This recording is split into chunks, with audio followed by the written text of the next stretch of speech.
shop around. Tell us, apparel? I do. I make t-shirts, hoodies, tumblers, the whole nine yards. It's crazy because it actually stemmed from social media. I used to work a 9 to 5. I've always worked a 9 to 5.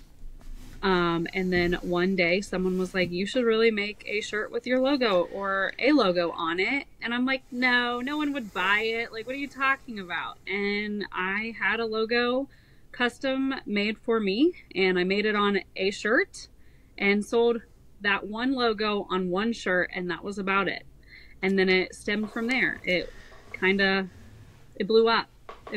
So I basically was doing that on the side.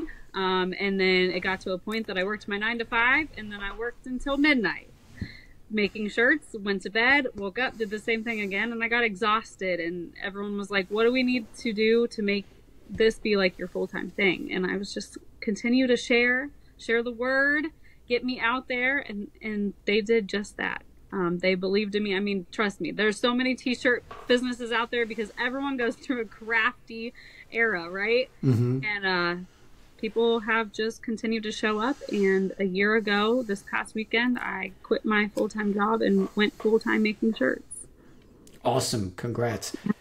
So you mentioned they. Is they followers or is they... Yeah, so I am on TikTok. Most of my following came from TikTok. I have since crossed over and do TikTok, Instagram, Facebook, and I'm dipping into YouTube. But basically, when I started my bariatric journey, I started sharing my pre-op diet on there, and I've been documenting my journey ever since. And I have built the platform that I have today. Awesome. And I find, just in my 2 cents, it's very strange, but depending on the individual or the brand, it seems that some, again, persons or brands do well on a platform or two, but it's very hard to kind of check all the boxes. So don't ever feel bummed if you're like, I can't get this YouTube thing started. It's like you're crushing it where you're crushing it. So yeah. Well, and I feel like every platform has a whole different audience. Like the people that I go to on, or that have found me on TikTok, are completely different than Instagram and Facebook.